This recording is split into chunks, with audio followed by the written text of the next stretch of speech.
Ruth Romo gets ready for her busy day at Full Circle Health Center. End of messages. She's on a mission. A lot of teens just get all these mixed messages and all these misinformation about things. When she's here at the clinic, you can bet she'll be doing one thing: teaching teens about birth control. But the health center is for more than that. Gabriella Flynn graduates in a week from Las Cruces High School. She stopped in to see Ruth. A while ago, I hurt my knee running, and I just thought, oh, it was a little sore because I was running. But the next day I went to school, and it was so bad. I couldn't walk. I could barely walk. And my teacher was actually saying, you look pathetic. Go get help or something. So he made me go see the athletic trainer, which I didn't know was a thing, and she just worked it out. She's also there to stay up to date on birth control, a class of drugs getting a lot of attention lately. The FDA-approved sale of the Plan B drug, also known as the morning after pill, to teens 15 and over instead of 17 and over. It's meant to prevent ovulation in the 3-day window before an egg is usually fertilized. And it makes me crazy when somebody comes in 5 days afterwards because, oh, they're starting to have sex, and then they realize, oh, they might be able to get pregnant now because they're being sexually active, but they didn't come in within 3 days to get a Plan B.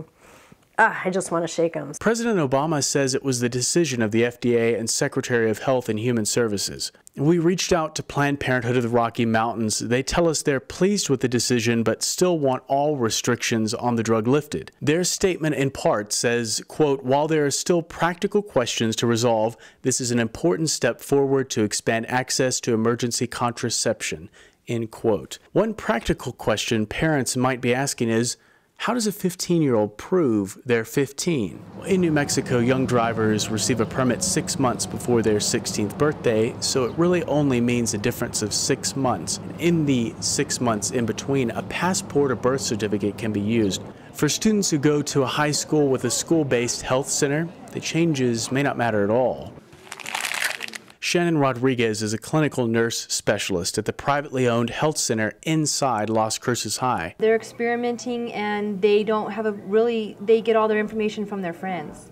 So I think school-based health centers are an amazing resource because we provide that confidential service where you can talk to an adult and get accurate information. Students can receive free condoms as well as prescriptions for a Plan B pill if necessary, a prescription Rodriguez likes to keep an eye on. We like to provide all the education and counseling that goes along with making the decision to use Plan B.